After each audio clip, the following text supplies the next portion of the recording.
রাজশাহী বিশ্ববিদ্যালয় ক্যাম্পাসে শুরু হয়েছে রাকসু নির্বাচনকে ঘিরে জোর আলোচনা।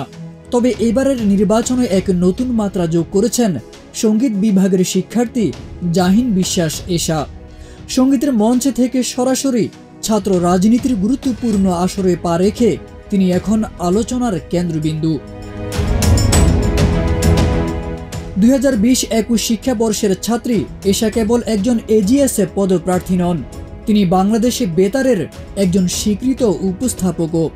তার সাংস্কৃতিক পরিচিতি এবং গণমাধ্যমে সরব উপস্থিতি তাকে শিক্ষার্থীদের মাঝে আলাদা গ্রহণযোগ্যতা এনে দিয়েছে।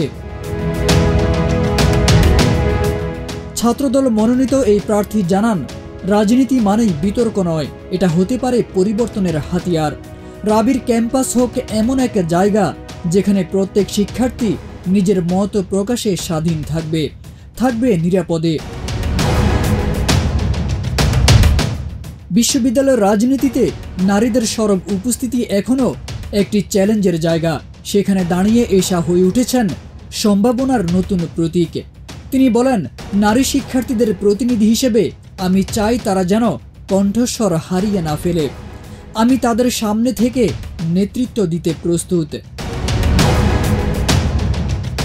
নির্বাচিত হলে নিজেকে সবার বন্ধু হিসেবে প্রতিষ্ঠিত করতে চাই উল্লেখ করে এশা জানান, আমি চাই না কেউ আমাকে দূরের কেউ ভাবুক, চাই প্রতিটি শিক্ষার্থী যেন আমার কাছে সহজে আসতে পারে, বলতে পারে তাদের মনের কথা।